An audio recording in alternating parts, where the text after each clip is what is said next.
Hello, everyone, and welcome again to another Teacher Joseph podcast. Well, the news today is that Stansted Airport, which is one of our major hubs for coming into the south of England, is going to be having a number of drive-in movie nights during December. Now, there's a lot of controversy about this because, first of all, if it's a drive-in movie night, then that means there isn't a cover. It's not in a building. It's going to be outside, and they're going to put the screen up in the car park. There's a few things about this. First of all, it's going to be winter and very cold. Unlike America, who perhaps are used to having drive-in theatres in some warm parts of the country, we aren't really accustomed to this, so we'll be kind of freezing. In American English, cinemas are called movie theatres, and they use a lot of different adjectives to describe movies. Even the word movie itself is an American word. British people, we rather prefer film. We don't go to movie theatres, we go to the cinema. Selfie, movie. And when films started to move from being silent to having voices, they were called talkies. So you can see there's a real pattern there. Movie, because the film moved through the projector. Selfie, clearly was just a word taken or played upon the word movie. And talkie, because of course the movie finally had voices back in the 1920s and 30s. So there's a pattern there about where these words came from. In Britain, on the other hand, we prefer cinema instead of movie theatre. We also prefer film instead of movie. During the 80s and 90s, it was also quite common to call a film a flick. Flick. Hey, baby, you want to go see a flick tonight? Was a kind of a chat-up line if you were dating. And it's interesting to note that that's been kind of picked up with Netflix. And that's where we get the name from. Internet movies, internet flicks. There we are. Where does the word flicks come from? Well, that's another interesting story. To flick is when you take a book and you put your thumb and you just move it up and the pages pass down. That's called flicking.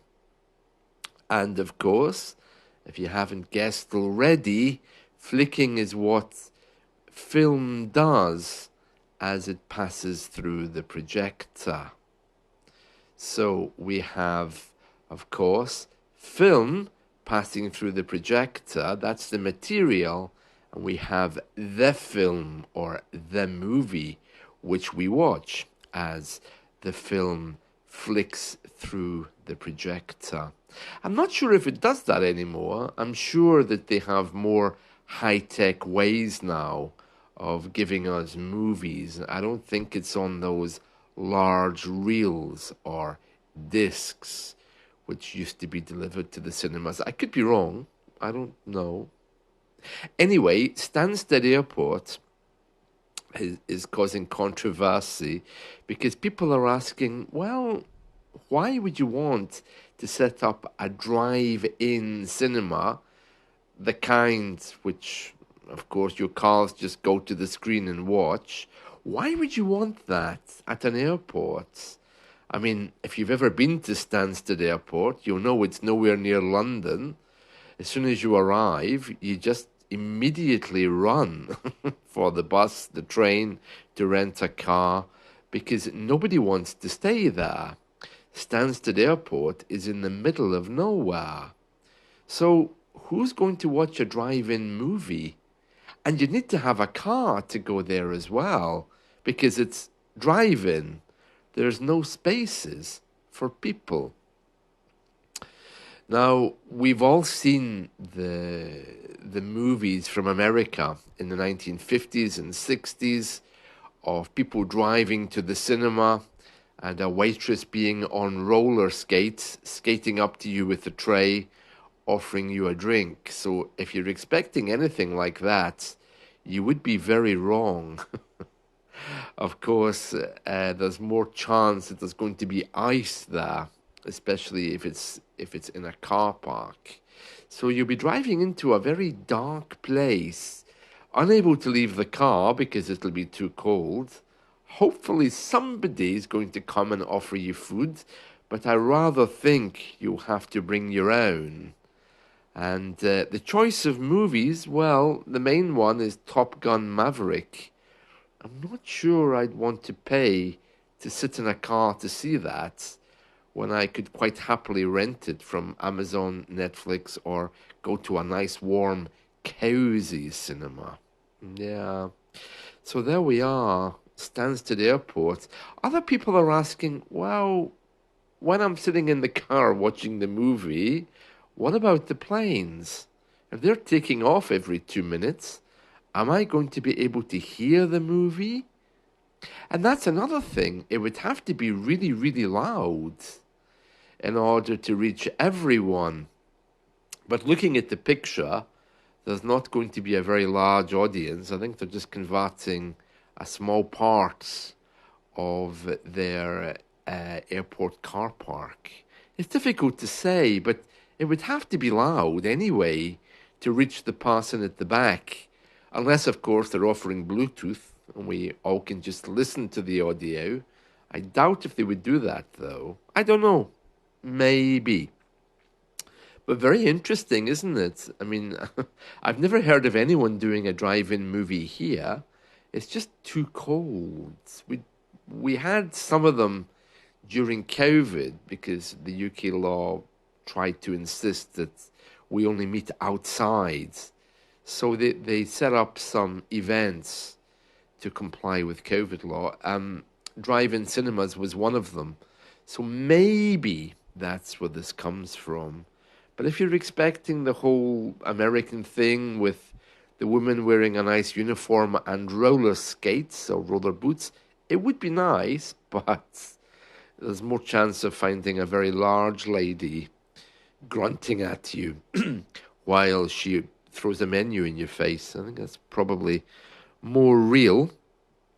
But anyway, let's do some adjectives to describe the drive-in cinema experience. Well, when we talk about anything that's vintage, we can say it's retro. Retro.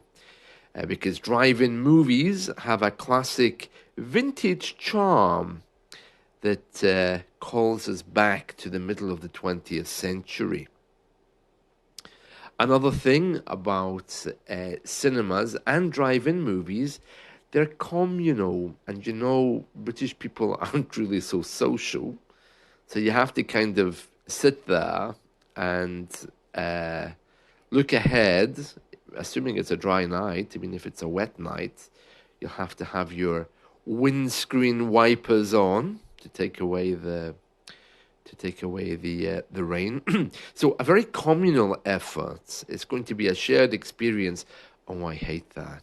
You know, going to the cinema, sitting next to someone who insists on whispering. And then there's always romantic people at the cinema. Oh, no. Oh dear, no.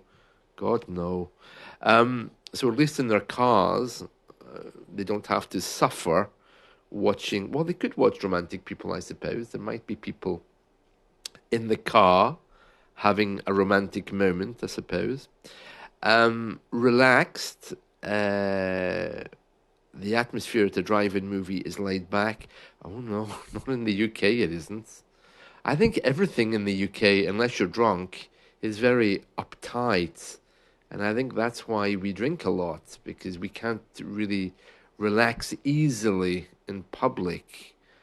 I mean, I was on a train the other day, and of course, a young man and woman started kissing each other, and we all started coughing at them and fastening our jackets and fixing our scarves to let them know that they shouldn't do that in public. Um, Unique as well. That's another good word. Drive-in movies offer a very unique experience. Yeah, especially if you're nowhere near the screen, I suppose. I'm just wondering what the food would be like. They surely can't expect you to sit through a Tom Cruise movie without at least a coffee. I mean, you'd need something to get through that, I would imagine. No doubt there will be some contractor there waiting to charge you £20 for a Diet Coke or something. Oh, nostalgic. Yeah, they do bring up memories, not really of drive-in movies. I mean, I've never been to one, but they do bring up memories of watching movies in the past, I suppose. I'm just remembering the Drifters. Didn't they have a number of hits in the 1960s about the movies? Oh, yeah, Saturday Night at the Movies. And there's another one they did, sitting in the back row of the movies on a Saturday night. I love the Drifters. Yeah. Oh, here we are, romantic. For many, drive-ins are synonymous with date nights. Not if you're sitting there with a scarf and gloves on, they're not. But having said that, you would have the car heating on. You would need to. That's if you don't crash on the ice on the way there first. Versatile, yeah, yeah. Drive-ins can host a variety of events.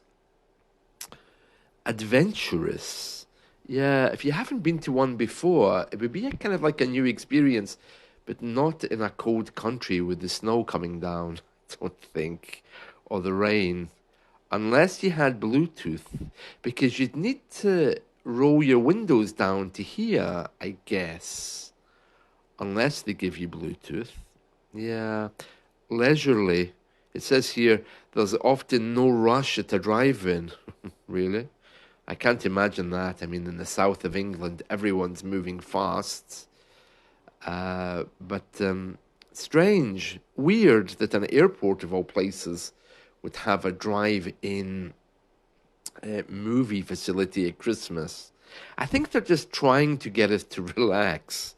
But as you can hear, they're not very good at doing that, setting up a drive-in movie at an airport, the place that you want to get out of as quickly as you possibly can. I suppose there are towns around that airport. There's a town called Stansted, isn't there? Which isn't far away. But even so, I mean, and then there's safety. Would a car park at the airport have CCTV? Well, that's another issue. So many reasons there not to go to a drive-in movie, but very nice. Well, if it floats your boat, definitely you should go. So I won't be there. That's for sure. Oh no, I don't even drive, so there's little chance of me getting there. But the airport sounds nice. Maybe to watch the movie while you're waiting for your next flight. They've said here, Stansted Airport drive-in cinema will not distract pilots.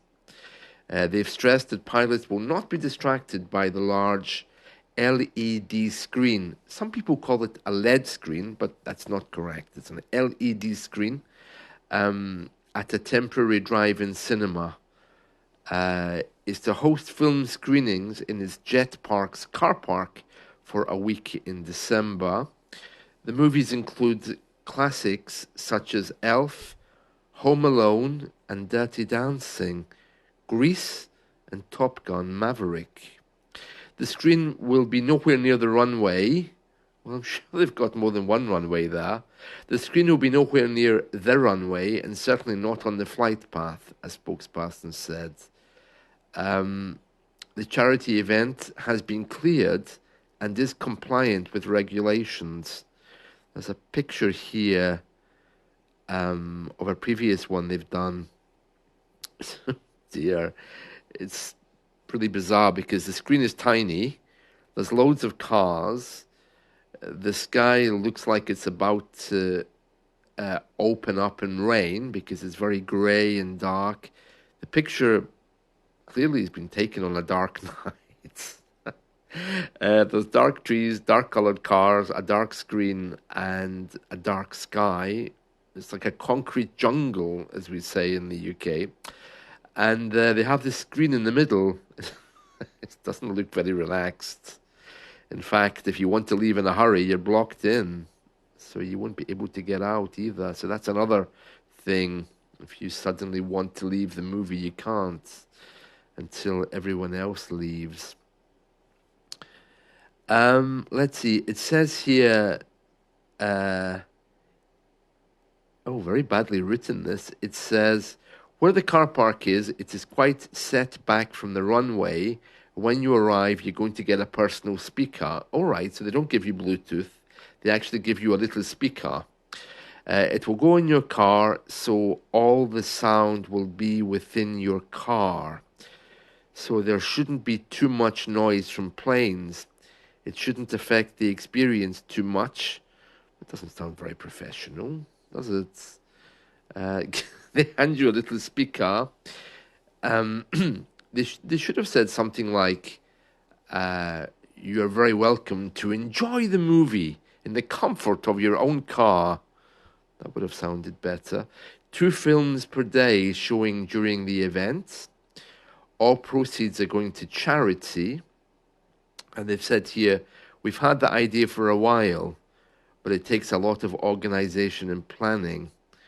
We're always trying to think of new and creative ways of raising as much money as we can for charity, and that's how this idea came about.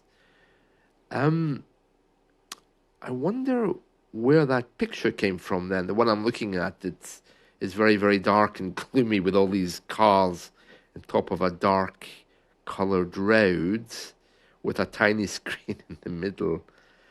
Oh dear. Maybe I'm just not romantic. Maybe that's the problem. But I just don't see how that is going to help anyone. And anyway, a movie like Elf, can you imagine being stuck in your car with 3 kids? Oh no. They're not even going to be able to see the screen, I think. They're only going to be able to hear it. And I'm sure they've watched Elf 100 times by this point. So no.